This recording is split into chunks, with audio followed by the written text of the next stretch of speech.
Bien, mis amados hermanos, buenas noches, Dios les bendiga.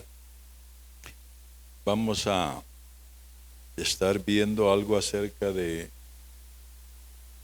Amalek, ese personaje que peleó contra Israel prácticamente en una franca oposición al avance del pueblo de Dios para llegar a Canaán. Nosotros, los que hemos sido llamados en Cristo, que hemos creído en Jesucristo, que somos el Israel espiritual de Dios, la mayor parte ya estamos sabidos que todo lo que aconteció al Israel nacional es sombra y figura, al menos lo que está narrado en las Escrituras, es sombra y figura de lo que está aconteciendo en estos tiempos con el pueblo espiritual de Dios. Son dos pueblos y siempre van a ser dos pueblos. Allá cuando Efesios dice que de ambos pueblos hizo uno solo, eso no desaparece al Israel nacional. Así es que vamos nosotros a estudiar esta guerra con Amalek.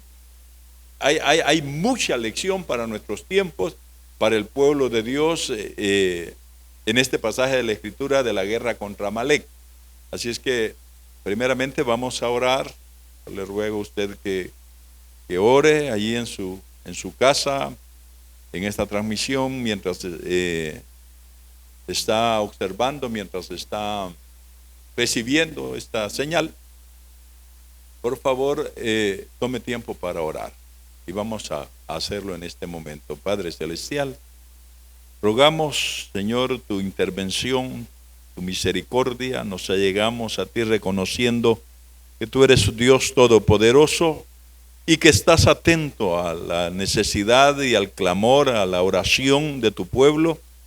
Te rogamos, Padre amado, que seas propicio a nuestra necesidad en esta hora, iluminando los ojos de nuestro entendimiento para penetrar, para poder descubrir, para levantar el velo, Señor, en tus misterios, en tu bendita palabra. En el nombre de Jesús somos necesitados, Señor, de tu consejo. Por eso en este momento te rogamos que intervengas, moviendo, abriendo nuestro corazón, Señor, para estar atento a tu palabra y que también podamos entender tu palabra, Señor. Te lo ruego que tengas misericordia y a través de tu consejo venga también sanidad, liberación, muchas otras cosas que pueden suceder en nuestro ser a través de tu consejo, a través de tu palabra, Señor, que es viva y eficaz. Sabemos que así es, Señor, lo hemos experimentado y una vez más te rogamos que intervengas en el nombre de Jesús, que nos ayudes, que suplas nuestra necesidad de alimento espiritual no adulterado y que este consejo venga a traer gozo y paz en todos aquellos que lo han de escuchar, Señor, en el nombre de Jesús. Amén y amén. Bien. Le invito a abrir su Biblia, no a abrir su teléfono, sino a abrir su Biblia en el libro de Éxodo, capítulo 17, verso 8 en adelante, dice así: Entonces vino Amalek y peleó contra Israel en Refidim, y dijo Moisés a Josué: Escógenos varones y sal a pelear contra Amalek. Mañana yo estaré sobre la cumbre del collado y la vara de Dios en mi mano. E hizo Josué como le dijo Moisés, peleando contra Amalek. Y Moisés y Aarón y Hur subieron a la cumbre del collado. Y sucedía que cuando alzaba Moisés su mano, Israel prevalecía, mas cuando él bajaba su mano, prevalecía Amalek.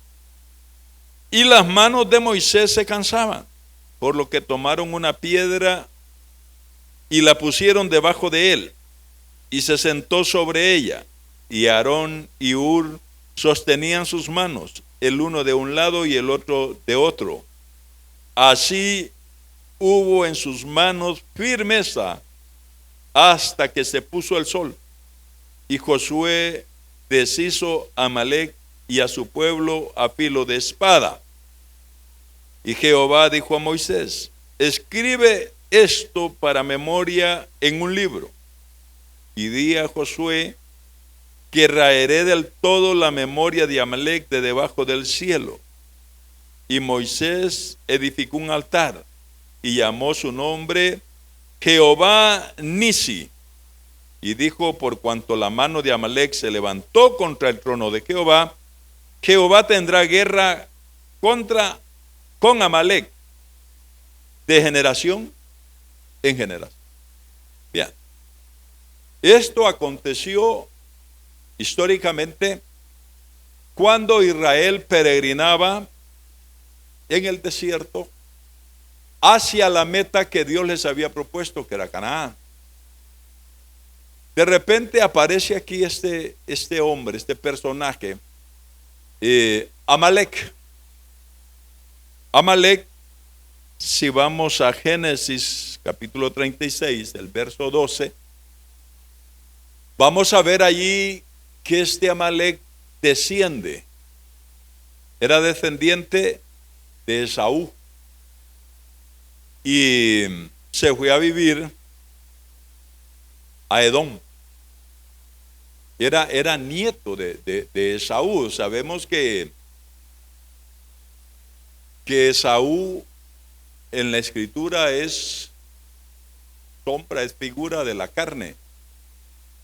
Y Jacob, su hermano, es figura de los espirituales, y Esaú, figura de los carnales.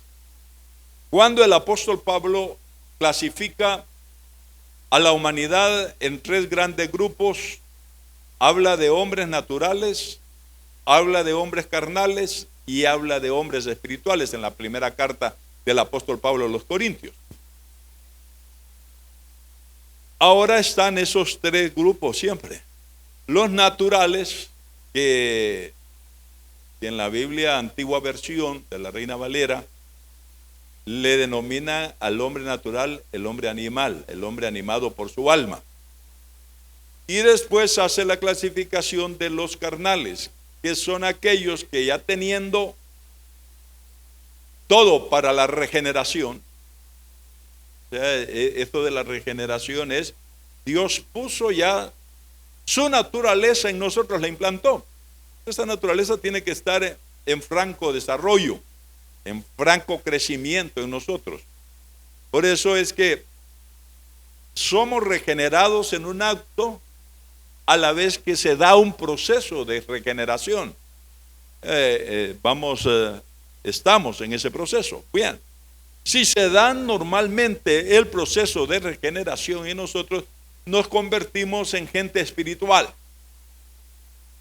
Los que hemos nacido de arriba, los que hemos nacido otra vez, somos gente espiritual. Bien, le planteo esto porque hay que tomar en cuenta ese asunto de Amalec, descendiente de Esaú, figura de los carnales, figura de esa gente que solamente pasa imbuida, embelesada y ocupada en las cosas de la tierra. Usted sabe la historia de cómo Esaú, el abuelo de Amalec, vendió su primogenitura, algo espiritual que Dios había establecido, una ley divina, un principio divino, la ley de la primogenitura, lo estableció Dios. Para Esaú eso fue insignificante, para Esaú eso no tuvo importancia, como en este tiempo para muchos que están en la iglesia no tiene importancia. Es increíble, no tienen importancia las cosas espirituales, pero las cosas materiales, claro que sí. Eso era Esaú, el abuelo de Amalec. Mire, pero en este caso, cuando dice allí que vino Amalek. Así aparece de repente ahí en la escritura la narración del enfrentamiento, de la guerra, del combate que hubo en ese momento allí en Refidim. Qué importancia el asunto del orden jerárquico de autoridad, que se ve allí bien claro. Subieron 3 personas al monte. El principal de esas 3 personas, que conste que iba allí incluido el primer sumo sacerdote, sube. Miremos cómo aquí la narrativa nos dice. Y dijo Moisés a Josué. ¿Quién fue Josué? Para nosotros ya es tiempo pasado. ¿Quién fue Josué? En ese momento, ¿quién era Josué? El sucesor. El sucesor. No el sustituto, sino el sucesor. Son 2 cosas bien diferentes. El sucesor de Moisés. Moisés le dice, claro, todavía estaba en la tierra, le dice a Josué, escógenos varones. Note, no era todo el pueblo que iba a ir. La delegación de autoridad de parte de Moisés a Josué. Bueno, tal vez no vaya a ahondar en muchos detalles con respecto al asunto de la autoridad, porque quiero que estudiemos a ese personaje funesto llamado Amalek, nieto de Esaú, porque el significado de su nombre, según el diccionario bíblico, Amalek significa un pueblo que lame. Un pueblo que lame. Note, una persona que se llame así, que tenga ese nombre. Amalek era su nombre. El significado de ese nombre es un pueblo que lame. O sea, también aparece en otros diccionarios como un pueblo que arrasa, un pueblo que destruye. Eso significa Amalek, un pueblo que arrasa.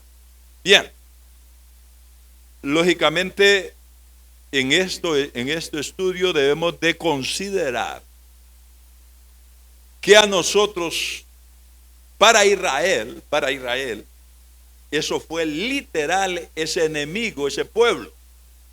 Pero a la luz de las escrituras, en todo el contexto que se utiliza con Amalek, da a entender que Amalek no solamente representa un pueblo, representa un sistema. Puede representar Amalek áreas conflictivas en nuestra vida. Por eso le mencionaba el tracto de Amalek, de dónde viene, de dónde surge. El antepasado inmediato, digamos, fue el abuelo. Me va a decirte el papá, no, cuente el abuelo, porque ahí lo describen como nieto de Esaú.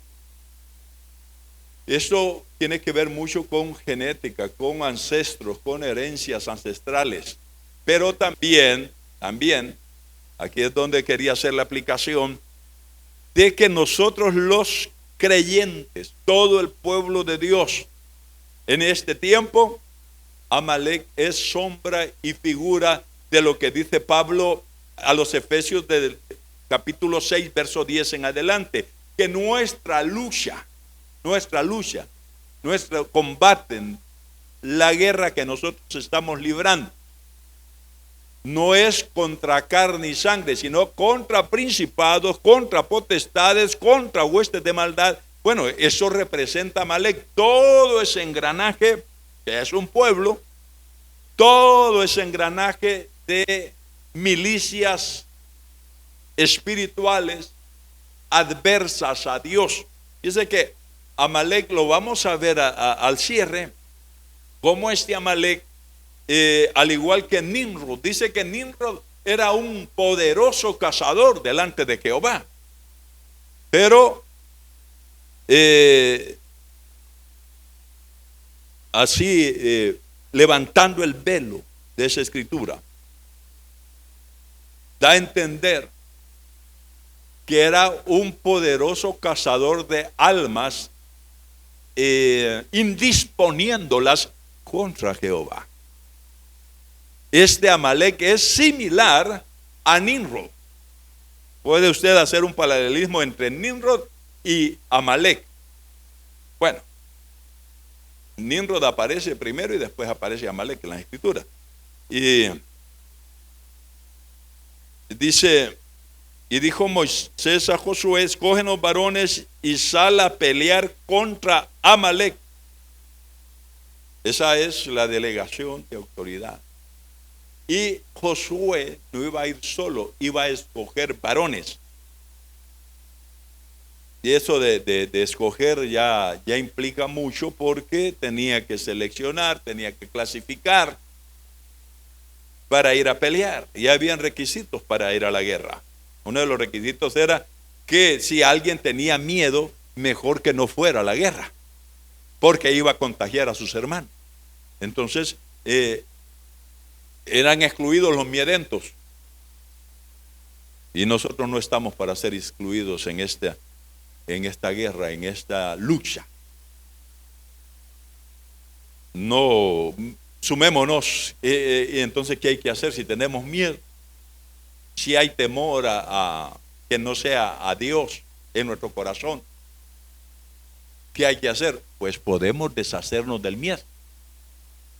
Podemos de miedentos a valientes. Podemos ser mudados así como Gedeón. Ha leído en el libro de los jueces, ¿verdad?, la historia de Gedeón. La administración que Dios le hace lo vuelve valiente a Gedeón. Bueno, pero de entradita, ¿qué le dice Dios a Gedeón? Varón esforzado y valiente. Pero si lo analizamos la escritura, Dios siempre llama, dice, las cosas que no son como si fueran. Porque donde estaba, él estaba limpiando el trigo en un lagar, estaba escondido. ¿Por qué? Por miedo. Pero bueno, es otro tema aparte. Bien, dice: mañana yo estaré sobre la cumbre del collado, y la vara y la vara de Dios, cetro de autoridad que Dios le había dado. ¿Dónde consiguió ese cetro de autoridad Moisés? A solas con Dios. Ahí consiguió ese. ¿Queremos tener autoridad sobre el enemigo? ¿Queremos tener autoridad sobre ejércitos, sobre huestes de maldad en regiones celestes? Se adquiere con Dios. En la presencia del Señor se adquiere la autoridad para pelear contra nuestros enemigos, que los tenemos por montones, por montones. Bueno, dice: mañana yo estaré sobre la cumbre del collado y la vara de Dios en mi mano.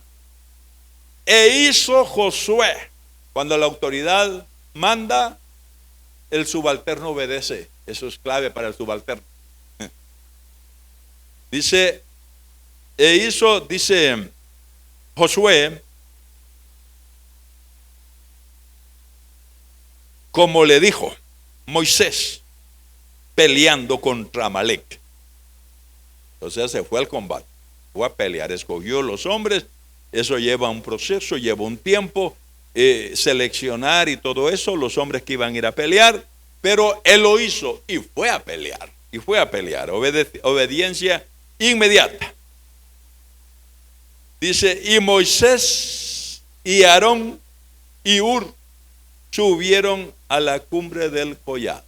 Note que no somos, esto es muy aleccionador de parte de Moisés, no somos hombres orquestas. Necesitamos compañía, necesitamos quien nos ayude.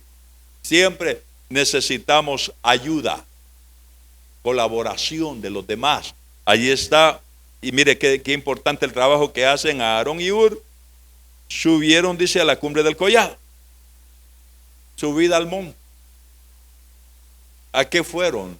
A orar, a clamar, a pesar de que Dios había prometido entregarles a sus enemigos y todo eso, pero había un combate. Dios no vino a matar a amalecitas por ellos. Ellos tenían que matarlo. Bueno, sigue. Y sucedió que cuando alzaba Moisés su mano, Israel prevalecía. Mas cuando él bajaba su mano, me llama la atención que no dice las huestes amalecitas, dice Amalek prevalecía. Por eso le decía, esto de Amalek tiene que ver con un personaje, una persona, tiene que ver con un pueblo y tiene que ver con todo un sistema contra el cual nosotros tenemos que batallar, que pelear. Este Amalek es bien representativo allí. Puede representar al cabeza de las tinieblas y puede representar las tinieblas mismas y representa a todos nuestros enemigos. No ignoremos a nuestros enemigos. Allí estaba la pelea, la batalla, y dice que cuando Moisés se le bajaban las manos, qué importante el asunto de las manos alzadas, de levantar las manos. Es bien importante en nuestras oraciones, así como Pablo le recomienda a Timoteo diciendo, levantando manos sin ira y sin contienda. Eso sí, sin iras y sin contienda. Levantar las manos al Señor. Levantando manos, dice, manos santas. Sin ira y sin contienda. Más adelante, allá en la carta a los Hebreos, dice, levantad las manos caídas. Me gustó el mensaje de un predicador que decía, no bajemos las manos. Y le digo en esta hora al pueblo de Dios, a todo cristiano, a todo hijo de Dios que me está escuchando, no bajemos las manos. Es tiempo ahora. Si ya no las levanta para nada, vuélvalas a levantar. Volvamos a levantar nuestras manos en nuestros devocionales, en oración, en las congregaciones, cuando nos presentemos delante del Señor para adorarle, para bendecirle, para exaltarle y para clamar delante de Él. Fijémonos bien que nuestras manos estén aptas, listas para... ¿Y cuáles son los requisitos? Hay 3 requisitos al menos que dice Pablo a Timoteo. Levantando manos, en primer lugar, santas. Que sean santas, que hagamos uso de ellas en cuestiones santas, que sean dedicadas a Dios. También le dijo sin ira, cuidado con la ira y las contiendas, los dimes y diretes, evitémoslo, para que nuestras oraciones no tengan estorbo. Sin ira, sin contienda, para que a la hora de que estemos buscando el rostro del Señor, nuestras manos estén aptas, así como las tenía Moisés aptas, pero había otro problema allí. Añadido a los que ya mencioné, puede darse otro problema, el cansancio. El cansancio. Eso sí que debemos vigilar el asunto del cansancio. A Moisés se le cansaban las manos, pero como tenía ayudas, qué maravilloso es tener colaboradores, gente que colabora en la obra del Señor. Eso es indispensable, es maravilloso. Estaba oyendo otro predicador y tenía unos jóvenes allí levantando una pantalla. No tenían soporte a la pantalla, entonces 2 jóvenes la sostenían. Entonces decía el hermano así bromeando con ellos, les decía, ustedes le dijeron al Señor que querían servir. Bueno, y ahora ya están allí con cosas que no pueden ni sostener esa pantalla, les decía bromeando. Pero le decimos al Señor, queremos servirte, pero no sé en qué pensamos cuando decimos queremos servirte. Mire este servicio del primer sumo sacerdote, Aarón, hermano mayor de Moisés.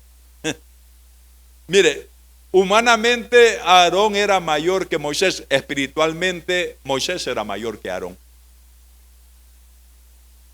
Acuérdese de lo que le pasó por andar pensando al revés al mismo Aarón y a la misma María, posteriormente hermanitos de Moisés, pero eran hermanos mayores y creyeron que eso les daba derecho para irse a comer a su hermano. Y lo oyó Dios, dice la Escritura. Y a María le vino lepra. Pero a Aarón, dice la gente, no le pasó nada. Lea usted la biografía, tal vez mini biografía de Aarón en las Escrituras. No, y no es tan mini porque Aarón se habla bastante acerca de él en las Escrituras. Pero por ahí se ve que su hermanito tuvo que desfenestrarlo. Le bajaron los galones a Aarón porque cayó en el pecado de la murmuración. Ese es un pecado terrible delante de Dios, hacer murmullo a espaldas de. Si usted quiere hablar de los defectos de alguien, váyase delante de ese alguien y hable de los defectos delante de él, no atrás de él. Eso fue lo que hizo Aarón y María. Ir a hablar mal de su hermanito menor. Y lo que decían era cierto, pero no les correspondía a ellos hacer eso. Bueno, continuemos aquí. Aarón y Hur subieron a la cumbre del collado, y sucedía que cuando alzaba Moisés su mano, Israel prevalecía más. Cuando él bajaba su mano, prevalecía Amalek. Ahí está un misterio. ¿De quién entonces? ¿De dónde depende la victoria nuestra? Nunca lo olvidemos. La victoria nuestra depende de que estemos bien conectados con Dios. Que estemos en franca, plena, libre y limpia comunión con Dios. De eso depende nuestra victoria contra nuestros enemigos, que repito, los tenemos, son pan del día y numerosos hasta que ya no. Dice, y la mano de Moisés se cansaba, por lo que tomaron. Qué casualidad, ¿verdad? No, aquí no hay casualidades en eso. Una piedra. Y la pusieron debajo de él. ¿Quién sostenía a Moisés? La piedra. Descanso.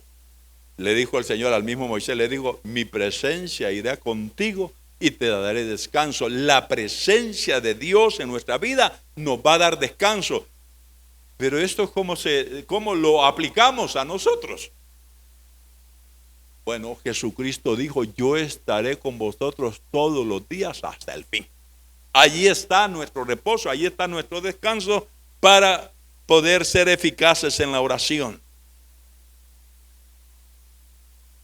La pusieron debajo de él y se sentó sobre ella, y Aarón y Hur sostenían sus manos, el uno de un lado y el otro del otro. Así hubo en sus manos firmeza hasta que se puso el sol. Mire, esta cuestión de la oración, de la intercesión, de la comunión con Dios, tiene sus fases cortas y debe también tener fases largas. Me estoy refiriendo al tiempo de oración. Debemos procurar ambas oraciones. No que sea, no que haya, no, la oración nos estamos refiriendo a lo mismo cuando decimos hablar con Dios, rogar, clamar, todo eso es parte de la oración. Inclusive puede decirse que la adoración y la oración van de la mano. Bueno, cuando nosotros estamos en esa franca comunión con Dios, debemos tener periodos cortos de oración, depende. No le recomiendo alargar oración en la mesa, porque cuando se está comiendo y se tiene hambre, una oración muy prolongada es peligrosa. Recuerdo de un sobrino que mi mamá se lo sentaba ahí en las piernas para darle comida, y entonces él le gustaba mucho la comida al muchachito. O sea, era bastante comelón.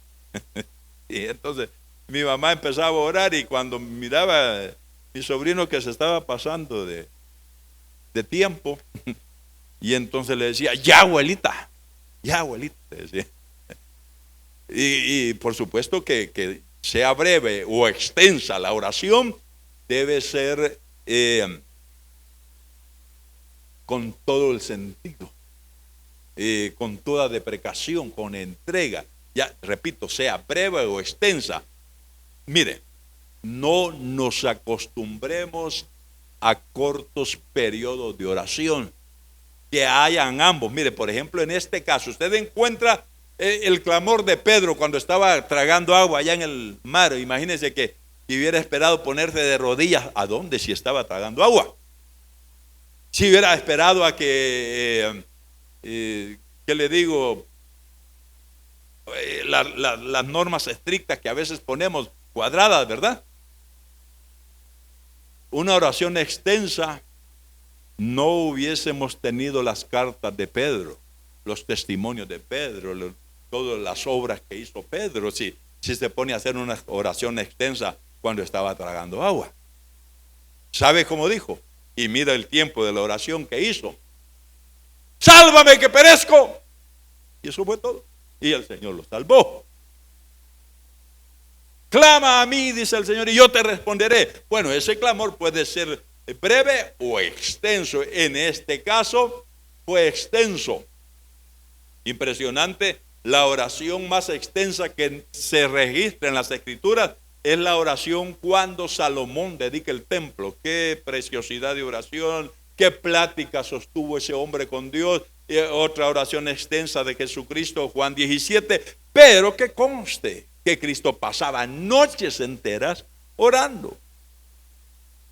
Aquí usted tiene a Moisés en la cumbre del monte, mínimo fue 12 horas orando. Bueno, el Espíritu Santo que esté en nosotros nos puede guiar en esto, pero no nos acostumbremos a oraciones breves, ni tampoco queramos imponernos oraciones extensas si no lo estamos haciendo en el Espíritu. Bueno, aquí hay una oración extensa registrada, es la de Moisés. Dice que sus manos estuvieron firmes. Las manos firmes dan a entender manos que no se caen. Repito la expresión contemporánea de ese siervo de Dios que decía: no dejemos caer las manos, no bajemos las manos, no bajemos las manos. Hermanos amados, ese mensaje es urgente ahora. No bajemos las manos, no bajemos las manos. Todos los que están allí en la transmisión, por favor, acaten este mensaje. No bajemos las manos. Procuremos mantener nuestras manos levantadas en la presencia del Señor. Dice que hubo en sus manos firmeza hasta que se puso el sol. Desde la mañana hasta la tarde, hasta que se puso el sol. ¿Cuántas horas estuvo orando el siervo? Igual vemos Moisés 40 días y 40 noches ayunando. Bueno, después vino 2 periodos de 40 días y 40 noches. Y también Cristo, igual. Bueno, eso nos da la pauta para que. Y ellos hicieron oraciones breves y oraciones extensas. De ambas oraciones tenemos necesidad. Nosotros los predicadores igual. Todo el pueblo de Dios necesitamos esos 2 periodos de oración, cortos y largos. Y entonces dice: y Josué deshizo a Amalec y a su pueblo. A Amalec y a su pueblo. Eso podría decir principados, potestades, señores, hasta las huestes de maldad en las regiones celestes. Bueno. Y dice: y Josué deshizo a Amalec y a su pueblo a filo de ¿qué? De espada. Fíjese que nosotros ahora, es cierto que hay enemigos literales del evangelio, pero no podemos pelear contra ellos con espada. el pueblo de Dios contemporáneo. Pero esa espada allí es representativa también. Dice que a filo de espada. ¿Cuál es la espada del Espíritu ahora? Mire, los espíritus inmundos no entienden de argumentos de la carne. No entienden tampoco, y hablando de armas literales, no entienden de las armas contemporáneas que la 9 milímetros, que la AK-47, que el M16, que el R-15. Ellos no entienden de balas y de todo eso, no entienden. Ni de cañones tampoco. Pero no soportan oír la bendita palabra de Dios en nuestra boca. Entonces ahí está un arma poderosa para pelear contra ellos. La bendita palabra de Dios. Dice, y Jehová dijo a Moisés, escribe esto para memoria en un libro y di a Josué. Note cómo va Dios trabajando con el orden de autoridad. De Dios a Moisés, de Moisés a Josué. Dile a Josué que raeré. Bueno, y no dice en el verso anterior que Amalek los deshizo, pues. Sí, a aquella generación de amalecitas. Mire, esto voy a comenzar hoy con el asunto de Amalek y voy a llegar hasta donde me dé el tiempo hoy. Imagínense que hay, no sé cuánto tiempo llevamos ya, pero de todas maneras voy a ser prudente por hoy y este tema le voy a dar continuidad porque me interesa sobremanera que analicemos a Amalek. Repito, no solamente es una persona, es pueblo, es un pueblo y es un pueblo que arrasa, un pueblo que lame por donde pasa, destruye. Repito, Amalek bien puede ser representativo del príncipe de las tinieblas, pero también como es pueblo, representa toda nuestra gama de enemigos que tenemos. Bueno, dice, y Jehová dijo a Moisés, escribe esto para memoria en un libro y di a Josué que raeré del todo la memoria de Amalek de debajo del cielo. La memoria, el recuerdo de él. Y si todavía lo estamos mencionando, es porque Dios no ha raído esa memoria.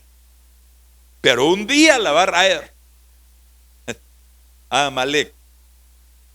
Dice, la memoria del pueblo. Y dice, de debajo del cielo. Y Moisés edificó un altar y llamó su nombre Jehová Nisi, que quiere decir Jehová es nuestra bandera. A ver, ¿por qué es esto? El hecho de levantar bandera, de poner un estandarte, eso quiere decir conquisté. Esto lo conquisté para Dios. Ahí estaba Moisés en plena conquista, derrotando enemigos, habitantes usurpadores en aquel momento de aquel lugar. Todo lo que el enemigo hace, él no es el dueño de nada, pero sí usurpa. Y un día tiene que ser desalojado. Dice, levantó ese estandarte y dijo, por cuanto la mano de Amalek, aquí quería llegar, la mano de Amalek se levantó contra el trono de Jehová. ¿Sabe qué implica levantar la mano? Contra el trono de Jehová. Eso hizo Amalek y eso es lo que hace ahora también. Indisponer. Fíjense que en las esferas celestiales se dio algo similar, lo narra la Escritura, cuando Luzbel levantó su mano contra el trono de Dios. Pero no se vino solo. Dice que contrató la tercera parte de los ángeles. De los ángeles. Y ahora en este tiempo, y mientras Dios no borre esa memoria, va a seguir contratando gente contra Dios, que levante el puño contra Dios. Por eso no se vale, hermanos, escuchen esto. Fíjense que por ahí andan en las redes que debemos alzar la voz. Sí, yo estoy alzando la voz ahora. Estoy alzando la voz predicando el evangelio.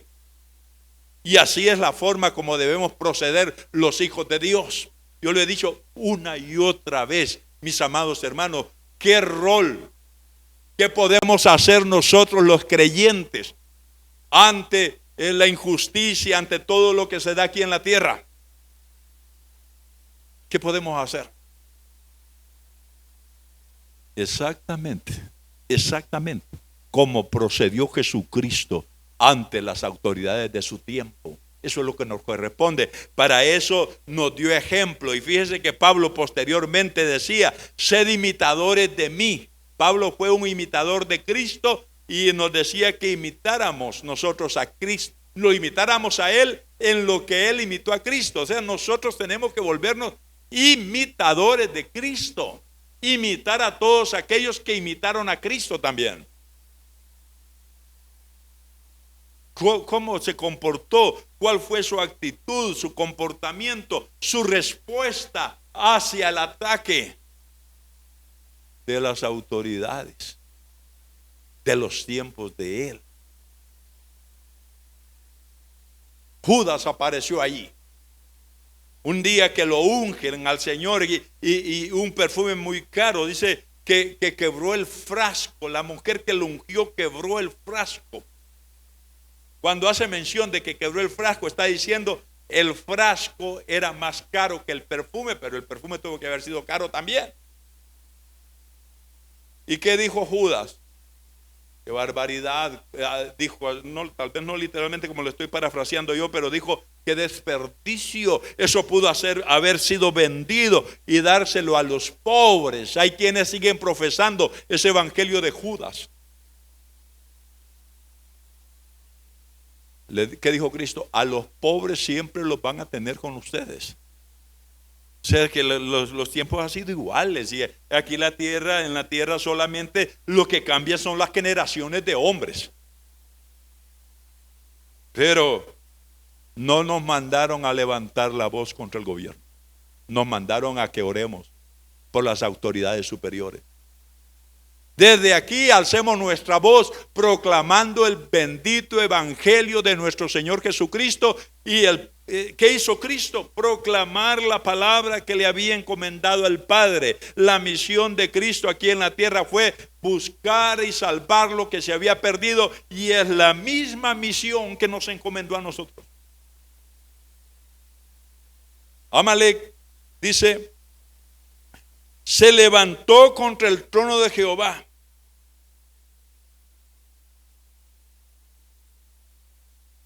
El verso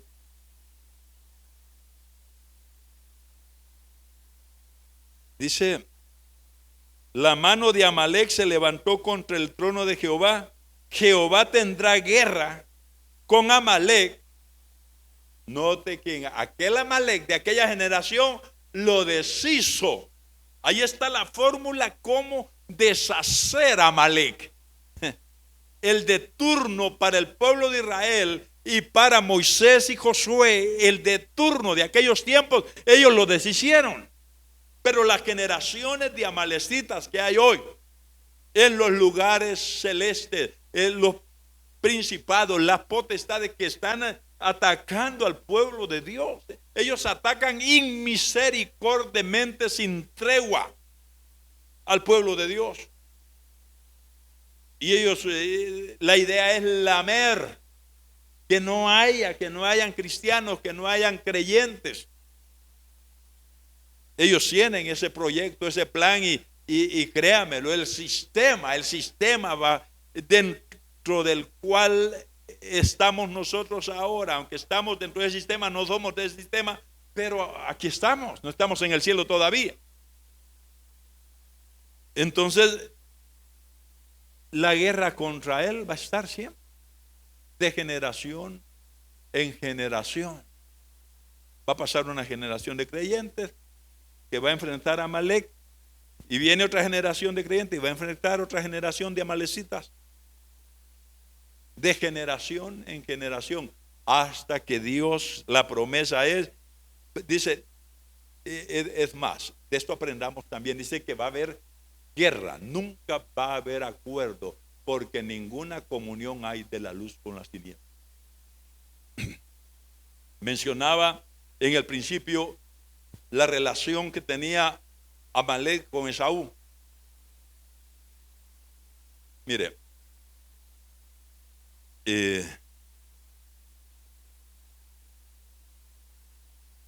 Números 13:29. Quiero que leamos esto. Primero vamos a leer Génesis 36:12. Solamente para corroborarle y confirmarle que era nieto de Esaú.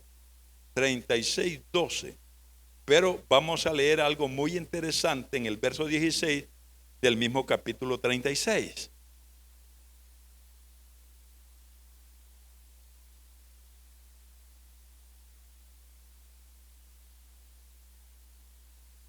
Y dice, el 36:12 dice, y Timna fue concubina de Elifaz.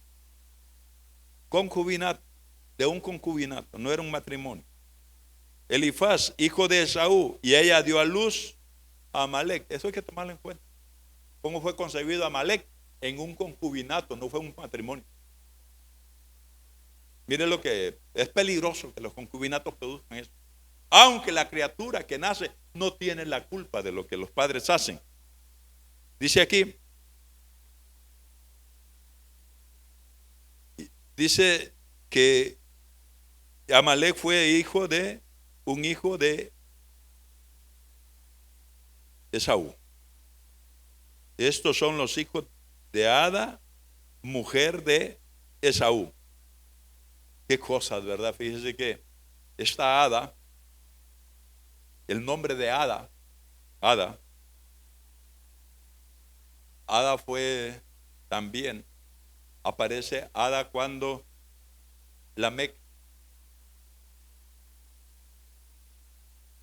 cuando este hombre que era famoso también por sus peleas contra Dios. Sí, Lamec, claro, estoy en lo correcto, Lamec fue el primer bígamo de la historia. Fue el primero que tuvo 2 mujeres. De la simiente de Caín, de la línea de Caín, nace Lamec y tiene una mujer que se llamaba Ada y la otra se llamaba Sila.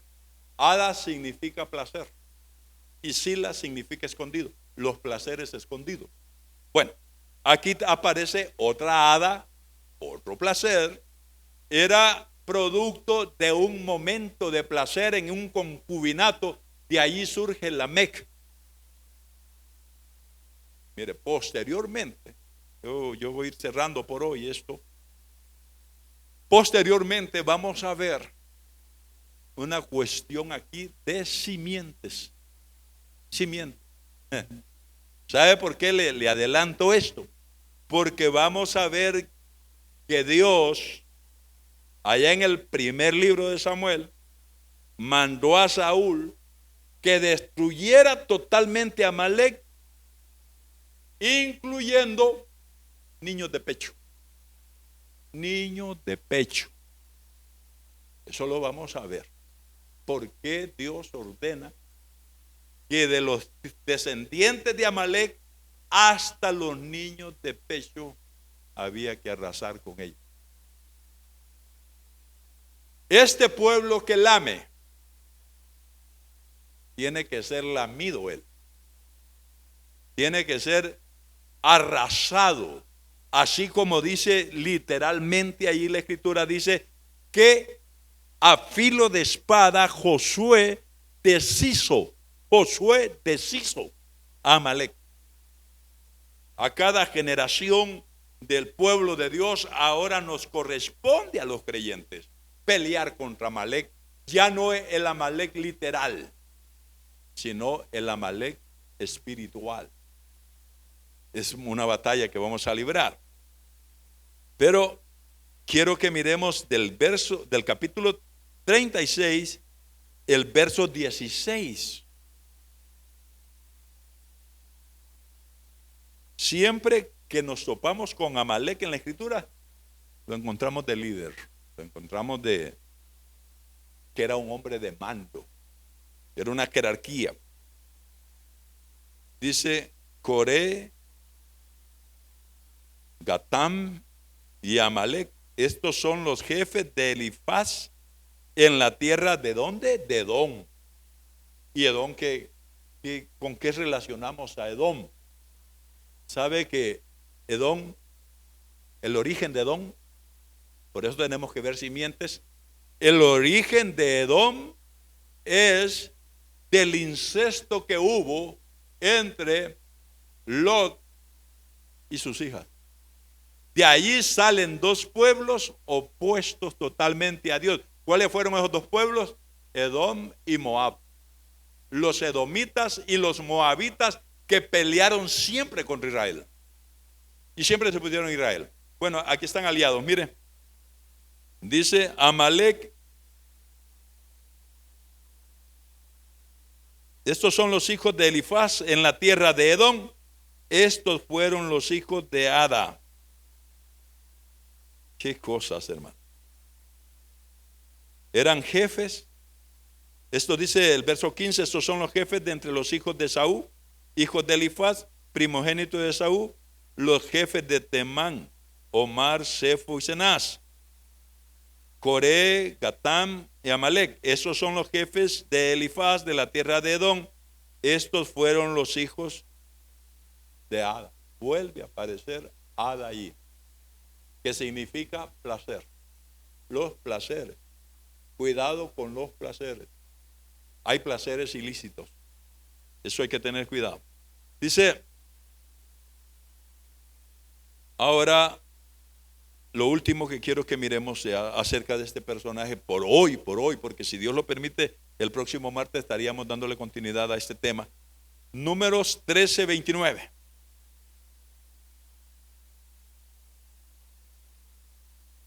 Números capítulo 13, verso 29. Cualquier parecido es mera casualidad. El nombre de los actores se cambió para protegerlos. 13:29 de Números. Ya le voy a decir por qué esa expresión anterior. Cualquier parecido. 13:29.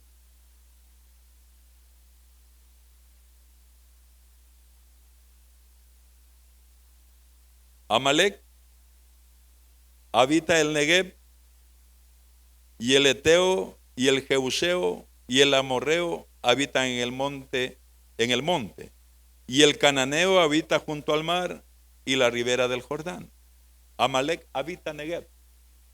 Mire, Amalek tenía una característica fea y que no nos conviene a nosotros, que a veces la tenemos nosotros. Por eso le decía que Amalek puede representar toda la gama de enemigos, y a veces esos enemigos los tenemos con nosotros. Dormimos con ellos. Amalek lo vemos como una tribu nómada de los desiertos, pero aquí está habitando. Eso nos da un mensaje a nosotros de inestabilidad. A veces se movía y a veces se quedaba quieto. Decía alguien allí, este Amalek era como los cristianos murciélagos. ¿Y cómo son los cristianos murciélagos?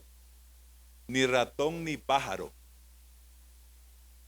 O sea, usted no los ubica. Así era Amalek. En cuanto lo encontraba vagando, De repente se establecía en un territorio. Así era Amalek. ¿Ha visto gente usted así? ¿No ha pasado usted en algún lapso de su vida por inestabilidad? Que no haya para dónde agarrar, que en cuanto toca una cosa, toca otra, hace esto, hace lo otro. En las universidades hay jóvenes que se matriculan, repasan todas las carreras. Eso se llama inestabilidad. Eso es un área de Amalek en la vida del creyente, que hay que, a filo de espada, hay que terminar con la inestabilidad, porque si hay algo que Dios quiere de nosotros es firmeza. Si usted mira, dice que ¿por qué Aarón y Hur colaboraron con Moisés sosteniéndole? Dice que hubo firmeza en las manos de Moisés. Si hay algo que Dios quiere, es que nosotros permanezcamos firmes hasta el fin. Dios bendiga a su pueblo, y yo quiero orar con todos los que quieran orar allí donde están. Yo quiero que oremos y levantemos nuestras manos. Por favor, yo voy a levantar mi mano derecha. Usted levante su mano ahí donde está, y vamos a decirle a Dios que nos dé firmeza hasta derrotar a Amalek. Todo lo que tenga que ver con Amalek en nuestro peregrinar, arrasar con él en el nombre de Jesucristo. Padre, mira Señor, nuestras manos alzadas a ti, las manos de aquellos que están allí en sus casas, clamándote, Señor, porque queremos ser firmes. Queremos ser determinados, queremos ser íntegros, queremos ser de una sola pieza en tu obra, Señor, en el nombre de Jesús. No más fluctuancia, no más indeterminación, no más indecisión, no más inestabilidad. Renunciemos a toda inestabilidad y afirmémonos en Cristo Jesús, en la fe que nos ha sido dada. En el nombre de Jesucristo, Señor, solamente con tu sustento, solamente con tu provisión, solamente con tu fortaleza, podremos prevalecer contra Amalek. Te rogamos tu ayuda, Señor, en el nombre de Jesús. Amén.